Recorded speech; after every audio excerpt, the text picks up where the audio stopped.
নমস্কার বন্ধুরা, সবার প্রথমে জানাই শুভ নববর্ষের অনেক অনেক শুভেচ্ছা। আপনারা আশা করি সবাই খুব ভালো আছেন। তো আজকে একটা নতুন ব্লগ নিয়ে আসছি আপনাদের জন্য। আজকে আমাদের বাড়িতে একটা ছোটোখাটো অনুষ্ঠানের জন্য বাড়িতেই কিন্তু বোঁদের লাড্ডু বানানো হয়েছিল, তো সেটারই প্রসেস ভাবলাম আপনাদের সঙ্গে শেয়ার করে নিই। প্রায় 2 কিলো মতন এখানে আমরা বেসন ইউজ করেছি। তো 2 কিলো বেসনটাকে ভালো করে একদম জল দিয়ে, শুধু জল দিয়ে কিন্তু বেসনটাকে গোলা হয়েছে, আর কোনো কিছু এখানে অ্যাড করা হয়নি। বেসনটাকে খুব ভালো করে হাত দিয়ে ফাটিয়ে নিতে হবে। দিয়ে ভালো করে হলে এবার একদিকে তেল গরম হলে, এখানে ভাজার জন্য কিন্তু রিফাইন তেলই ব্যবহার করা হয়েছে। তো রিফাইন তেলটা ভালো করে গরম হয়ে গেলে ঝাঁঝরির মধ্যে বেসনগুলো ফোটা ফোটা করে দিয়ে যেমন বোঁদে বানায় সেরকমভাবেই এখানে বোঁদেগুলো ভাজা হয়েছে। তো এখানে মোটামুটি মাঝারি থেকে একটু হাই ফ্লেমেই গ্যাসটা ছিল, সেই সময় সেইভাবেই ভাজা হয়েছে। তো একবার প্রথমে হলুদ রঙের যেরকম মানে নর্মাল কালার সেরকমভাবে বেসন দিয়ে বোঁদেগুলো তৈরি করা হয়েছে। তারপর একটু ফুড কালার, এখানে গ্রিন আর রেড এই দুটো ফুড কালার একটুখানি মিশিয়ে একটু কালার করার জন্য গ্রিন কালারের আর রেড কালারের বোঁদে কিছু আরও বানিয়ে নেওয়া হয়েছে। তো ভাজা হয়ে যাওয়ার পর এগুলোকে তুলে একটা ঝুড়ির মধ্যে রেখে দিলে তেলটা ঝরে যায়। তো সেটা ভালো করে একটা ঝুড়ির মধ্যে রেখে দিয়ে তেলটাকে ঝারিয়ে নিতে হবে।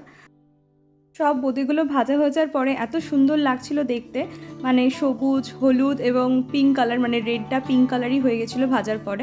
খুব কালারফুল লাগছে জিনিসটা। তো মোটামুটি এগুলো ভাজা হয়ে যাওয়ার পরে একটা পাত্রের মধ্যে এটাকে কিছুক্ষণের জন্য রেখে দেওয়া হয়েছিল। দিয়ে তারপরে অন্যদিকে 2.5 কিলো মতন এখানে চিনি ব্যবহার করা হয়েছে, এমনি নর্মাল যে চিনি।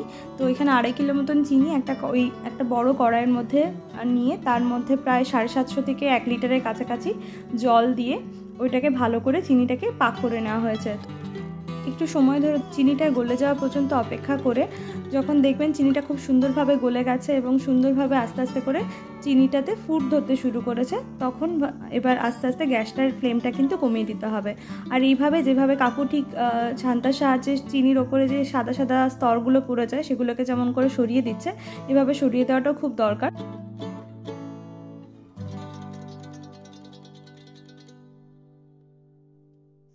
এরপরে 15 থেকে 17টা মতন প্রায় এখানে ছোটো এলাচ ব্যবহার করা হয়েছে। ছোটো এলাচগুলোকে একটু ভালো করে থিতো করে নিয়ে ওই চিনির পাকটার মধ্যে দিয়ে একটুখানি ফুটতে দেওয়া হবে। তো এই ছোটো এলাচ দিলে চিনির এই সিরকাটা খুব সুন্দর গন্ধ হয়।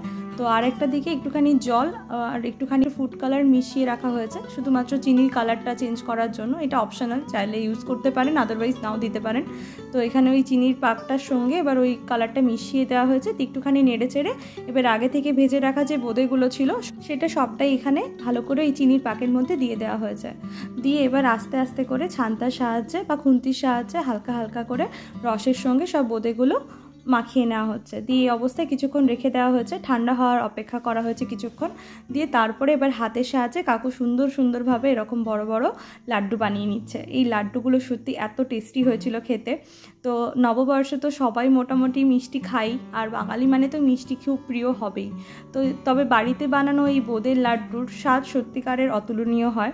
তো সবাইকে বলবো আপনাদের বাড়িতেও নিশ্চয়ই একবার করে অবশ্যই এটা ট্রাই করে দেখবেন, আর আমাদেরকে অবশ্যই জানাবেন যেটা কেমন লাগলো আপনাদের।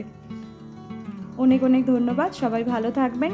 সবাইকে জানাই আবারও একবার শুভ নববর্ষের অনেক অনেক শুভেচ্ছা। সবাই ভালো থাকুন, সুস্থ থাকুন। ধন্যবাদ।